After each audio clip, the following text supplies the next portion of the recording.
it's Father Knows Best, transcribed in Hollywood, starring Robert Young as father. A half-hour visit with your neighbors, the Andersons. Brought to you by America's favorite coffee, Maxwell House. The coffee that's always good to the last drop.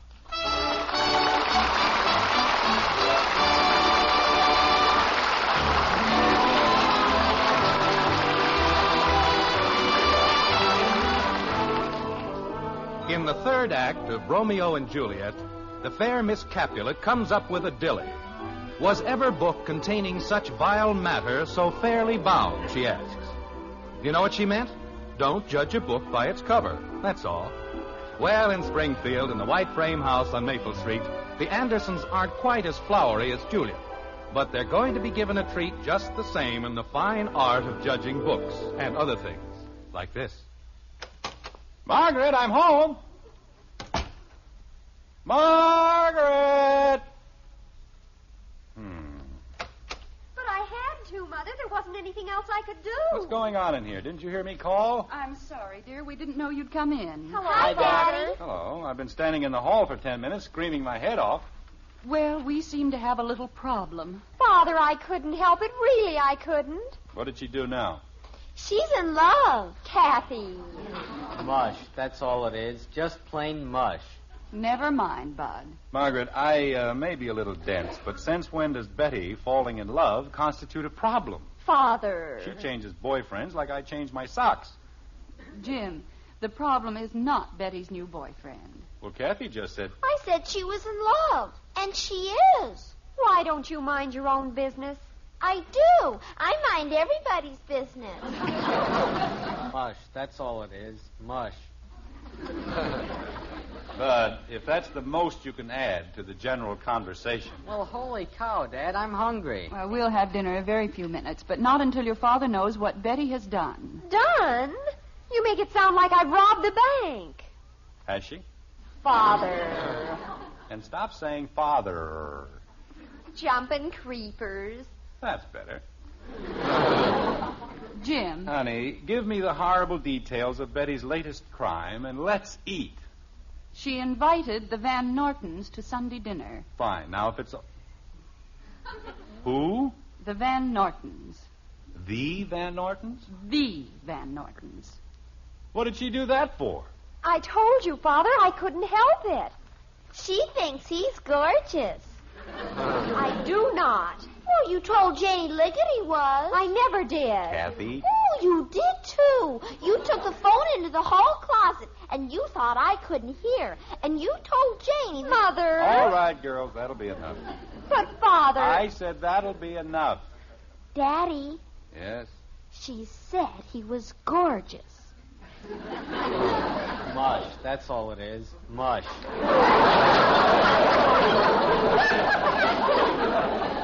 Look, as long as we're getting into this thing, let's start from the beginning. Who is gorgeous? Roger Van Norton. Only I never said he was. She did, too. Kathy, you stay out of this. Yes, Daddy. When I want you to tell me something, I'll ask you. Yes, Daddy. All right. But she did. Margaret. There's nothing very complicated about it, Jim. Roger Van Norton and Betty have been seeing quite a bit of one another at school. He has a convertible. Well, if it isn't complicated, what's the problem? It gets complicated later. Thank you very much. You're welcome. Betty invited Roger to dinner. Well, only because he said he thought it'd be nice. I see. He's the subtle kind. He's a drip. Mother, if you don't make them stop... Bud, when you have as much money as the Van Nortons, you can't be a drip. He's a rich drip. He is one of the nicest boys in the whole school. And he's coming to dinner. With his family. And his convertible. That's the part I don't understand. The convertible? The family. I don't understand any of it. It wasn't my idea, Father, about the family.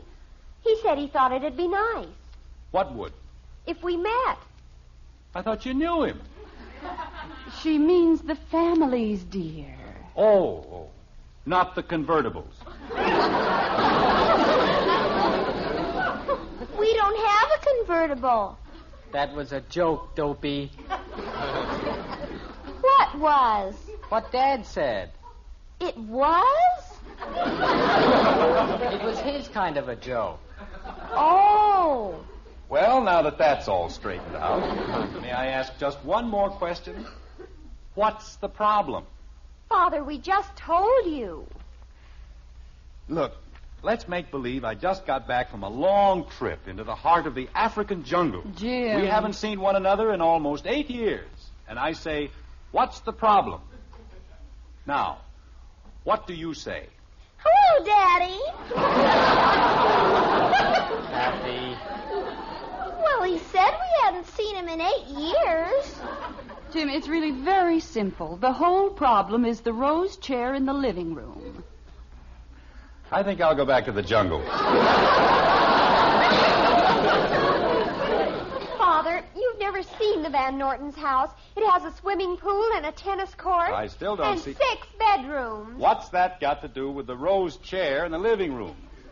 It's being repaired, isn't it? They brought it back today. All right. If they didn't do a good job, make them do it over. Well, they did a wonderful job, dear. It looks just like new. And it makes everything else look awful. Wait a minute. You mean because we have one chair recovered, we've got to have the whole house done over? Oh, no, dear. Well... Just the living room. Now, just a minute. If Betty wants to invite the Van Nortons over for dinner, that's all right. Bud. I'm as broad-minded as anybody. Just because the Van Nortons are the richest people in Springfield, that doesn't mean they aren't as good as anyone else. They might very easily be. The doorbell rang. But when you tell me I've got to have the whole living room done over, well, that's carrying things a little too far. Jim. The doorbell rang. As far as I'm concerned, the living room looks fine. And if anybody thinks I'm going to change it, they've got another thing coming. The doorbell rang. But it just needs a little paint. Bud, didn't you hear the doorbell? Sure. Well, what are you waiting for? Betty shook her head. Margaret, I don't know what's gotten into these children. I swear I don't. They don't even make sense. I didn't do anything. Bud, see who's at the door. Why blame it on me? I didn't shake my head. It was Betty. Jim, I think there's something you ought to know. I think there are a lot of things I ought to know. Father, promise you won't make a scene. About what? The decorator. What decorator? The one who rang the bell. You sent for a decorator? Mom, it's Mr. Worthington. Oh, dear. Tell him we'll be right in. Tell him to go away. Jim, please. Honey, I told you in the very beginning. Betty, why don't you and Kathy go into the living room and entertain Mr. Worthington? But I want to tell Father. I'll tell your father everything he needs to know. Now, go ahead. Come on, Kathy. Why don't we have everything painted black so it won't show the dirt? Stop touching everything. Now, Margaret, in the first in place... the first place, Jim Anderson, you've got to realize that we have a definite obligation to our children. I never said that we didn't, but... And when the recognized social leaders of our town show an interest in our daughter, the very least we can do is make the best possible impression. Well, sure, but... For her sake. Margaret, if we've got to get new furniture and repaint the whole house every time we want to make a good impression... No one said anything about new furniture. You said... And no one mentioned repainting the whole house. Then why did you call Worthington? He's the most expensive decorator in Springfield. He won't look at a job that's under $500. Well? You mean we're going to spend $500 on the living room? It shouldn't be much more than that. More? On one room? Jim, you have no idea how expensive good painters have become. Who's he going to hire, Michelangelo? Of course, if you don't want your daughter to meet the right sort of people... That isn't the point. I'm as good a father as anybody in Springfield. But $500 for one room? Why don't we do it ourselves? Jim, that's ridiculous, and you know it. Why is it? We can get a few cans of paint and a couple of brushes and have it finished in no time at all. What's ridiculous about that? But every time you've offered to paint anything in the past... This is different. We can all pitch in and help. $500. There isn't that much paint in the whole state. Oh, dear. Now I don't know what to do. Honey, please, as a favor to me, let's do it my way. Just this once. You won't get tired right in the middle of a wall. Of course not. You'll use just the colors I choose? I'll paint the room lavender and puce, if that's what you want. I still think we ought to let Mr. Worthington... Margaret, look, I won't even go into the office tomorrow. I'll buy the paint and some new brushes, and I'll spend the whole day doing just what you want me to do. Well, all right, Jim. But remember, if you do one little thing... Margaret, so help me, when I'm finished, you'll be the happiest woman in Springfield. I hope so. Now, you'd better tell Mr. Worthington we've changed our minds. We've changed our minds. I never wanted him in the first place. Jim, if you're going to be difficult about it... Okay, if that's the way you feel. Mommy, Mr. Worthington says he has to talk to you about colors. Your father's going right in, aren't you, dear? Yes. Into the Valley of Death, March the 600. Who? Never mind, dear. Your father's being funny. Again? I never saw it to fail. Anytime there's an unpleasant job, I have to do it. I never wanted the guy in the very beginning. Mother, did it work? Did he say he would? Your father starts painting in the morning. Oh, Mother, you're a genius. Oh, it wasn't anything, really. But how did you do it? Last time he swore he'd never paint another thing as long as he lived. Well, it's very simple, dear. You just use the same thing that wives have been using on husbands for thousands and thousands of years. Child psychology.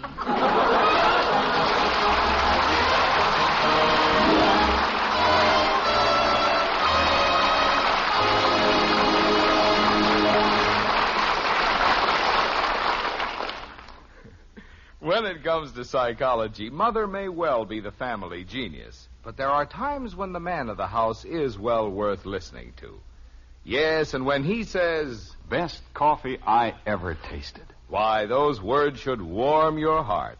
Because when it comes to coffee, that husband of yours has a mighty important title. Yes, ma'am, he's the world's greatest coffee expert. Of course, you might call us experts, too. More families do enjoy our Maxwell House than any other brand. But when you pour the coffee, the expert with the final word, he's your husband. And tomorrow, if you'll serve him Maxwell House, we're sure he'll beam and say, Best coffee I ever tasted. In fact, if he doesn't, we'll give you your money back. We're that sure. You see, no other coffee has that wonderful good to the last drop flavor. Because no other coffee has our famous Maxwell House recipe. A recipe demanding certain special coffees blended just so. That's right, no coffee tastes like Maxwell House because no coffee's made like Maxwell House. So tomorrow, get a pound of our coffee. Fill your husband's cup with Maxwell House. If he doesn't say, best coffee ever, why, just send us the can and unused portion, and we'll gladly refund every penny you paid. Our address is right on every familiar blue tin. That's our story. Tomorrow, then, won't you serve your expert coffee with the world's most famous flavor? Serve your husband Maxwell House coffee. Always good to the last drop.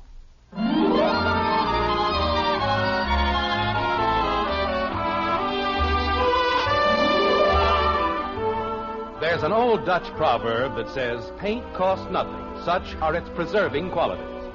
Well, that's a fine slogan for the people who sell the stuff, but they better not mention it to Jim Henderson. It's Sunday in Springfield, and paint is a pretty sore subject in the white frame house on Maple Street. At any rate, it's going to be very shortly, like this. All right, Bud, shove the couch a little toward me. Okay, that's fine.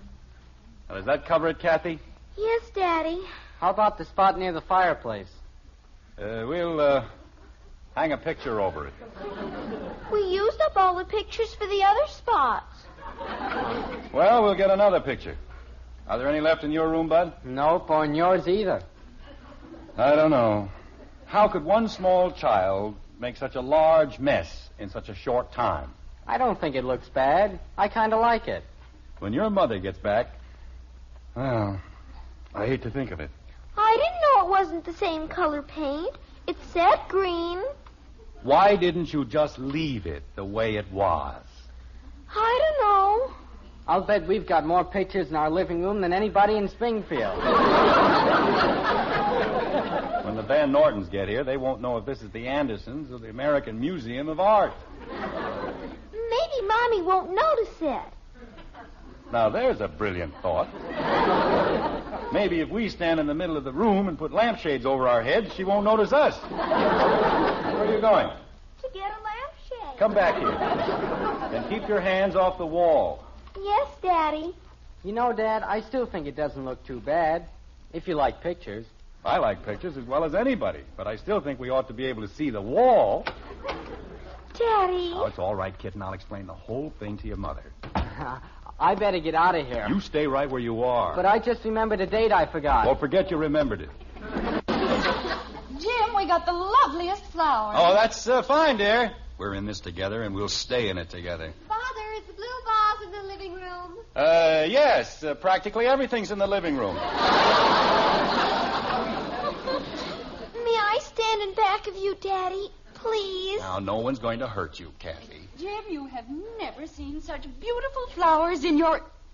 Jim. Now, just take it easy, honey, and I'll explain the whole thing. You see... But you better grab some of these before they... sit down, Betty, while I tell you what happened. You see... My living room. What have you done to my living room? Well, why don't we think of it as our living room? Then it won't hurt you. Mommy's gonna spank me. A half hour. I haven't been gone more than a half hour, and look what you've done to this room. Oh, Bud, how could you? Me? Just because you don't like Roger Van Norton. Oh, Kathy, stop it. All I did was carry pictures and move furniture. Why blame it on me? Kathy, please. Now, will someone please tell me the meaning of this art gallery? I was just trying to fix it, Mommy. She made a little smudge, Margaret. That's all she did. A smudge? With her basketball. So she got a can of paint to touch it up. And that made another smudge. You mean in back of each of those pictures is a smudge? Well, not exactly. Some of them are drips.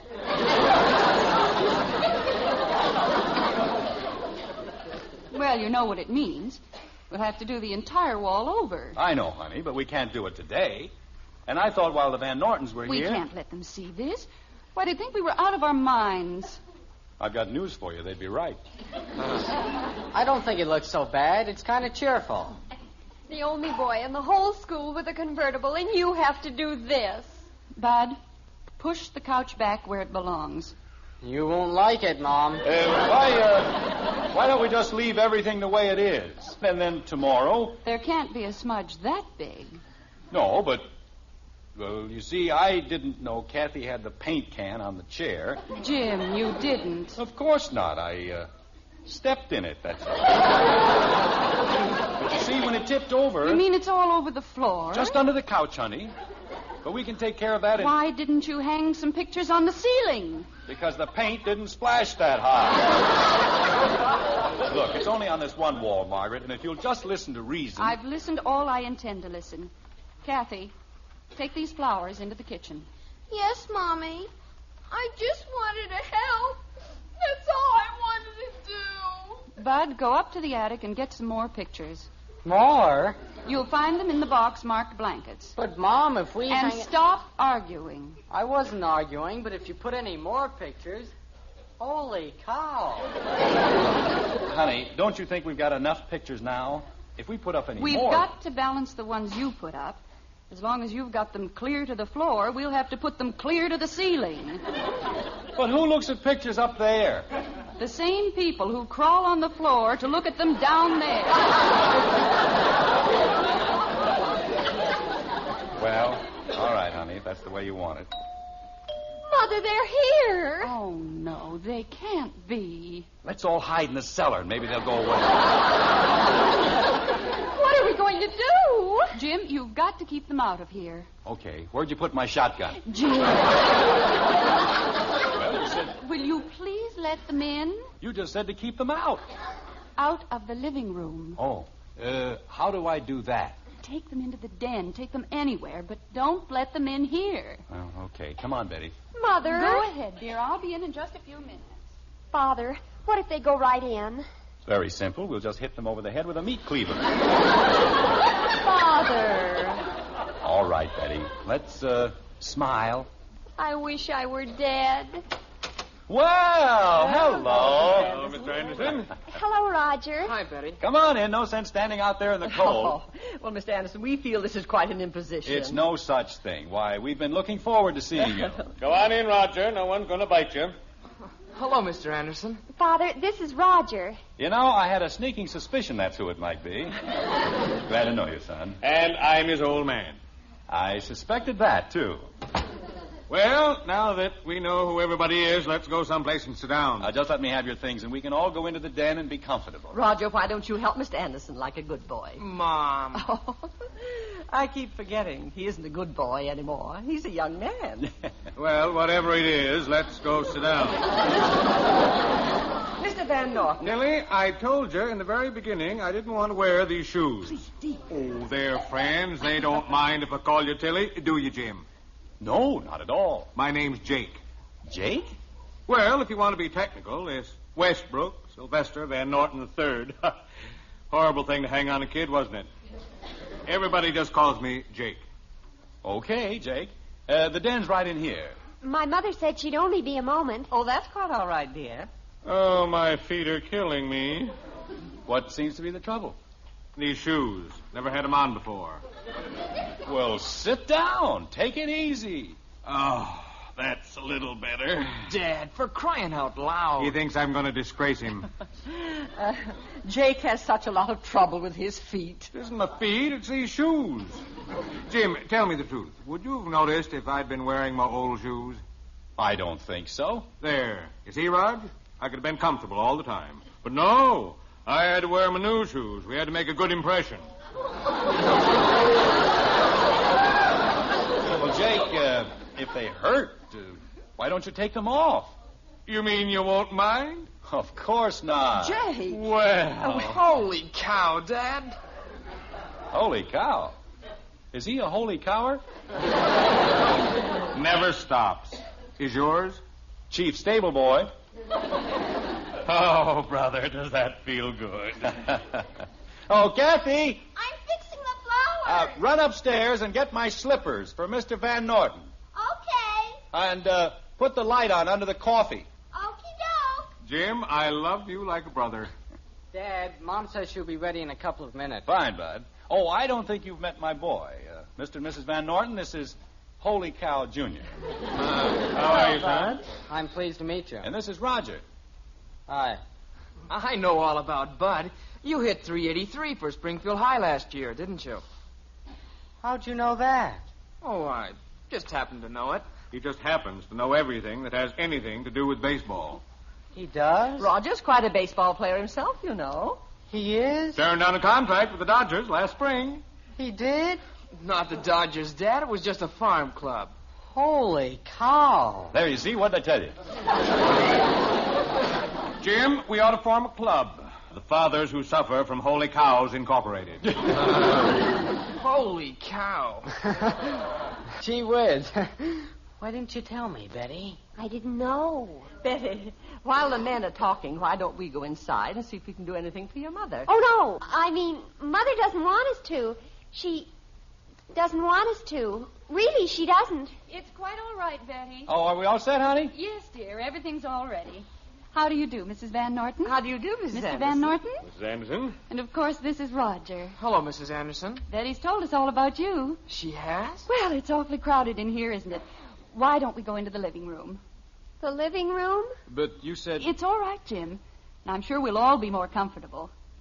Well, it's all right with me. You have a lovely Come on, home, kids. Mrs. Anderson, but we've seen of it. Oh, well, thank you, Mrs. Van Norton.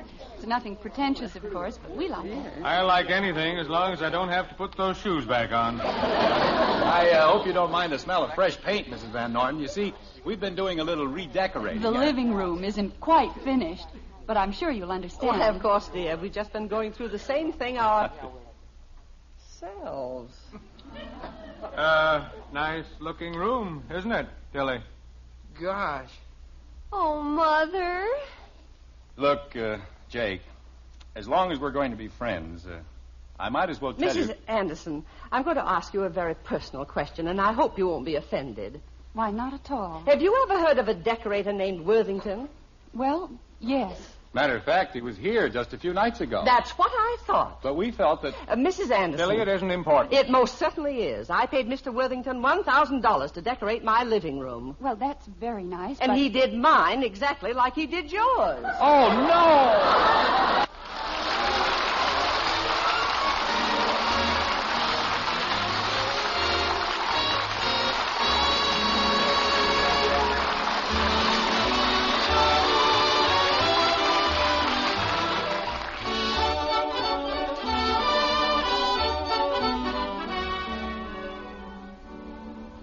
This weekend, chances are you'll buy coffee for your family, and you'll look for one thing, flavor, the most in flavor for your money. So take home the one coffee famous for flavor above all others. Take home a pound of Maxwell House coffee. Then put it up to the world's greatest coffee expert. Yes, pour a cup of Maxwell House for your husband. He's the #1 expert on coffee. When he smiles and says, best coffee ever, you'll know Maxwell House has the flavor. And you can count for yourself all the truly good cups of coffee you get from every pound. At your grocer's, look for coffee that gives you your money's worth and more. Look for the friendly blue tin with the big white cup and drop. That's your sign of good coffee. Maxwell House coffee. Always good to the last drop.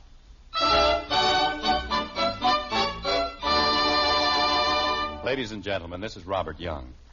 Tonight I've been asked to tell you something about the American economic system. And that's rather difficult because what can I tell you about a subject like that? You are the American economic system. You're the flesh and blood and bone of a country that works better, plays better, and lives better than any other country in the world today. Farmer, merchant, butcher, baker, we ask only that you appreciate your magnificent past and recognize the infinite possibilities of your future. Write to Box 10, Times Square Station, New York City, for the free booklet, The Miracle of America. Learn how a great country can be made even greater by your cooperation. Thank you, and good night.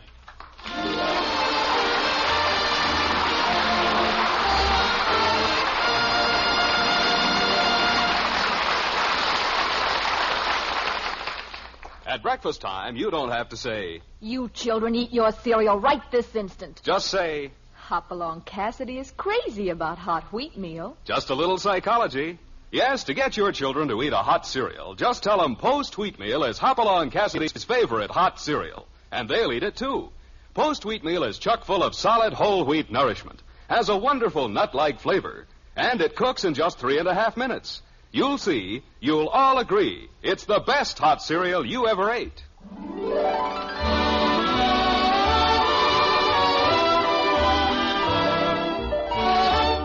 Join us again next week when we'll be back with Father Knows Best, starring Robert Young as Jim Anderson, with Roy Boggy and the Maxwell House Orchestra, and yours truly, Bill Foreman. So until next Thursday, good night and good luck from the makers of Maxwell House, America's favorite brand of coffee.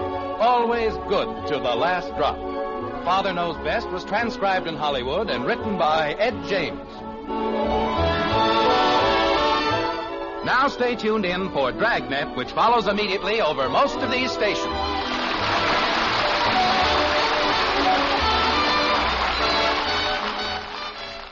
Yes, exciting and authentic Dragnet is next on NBC.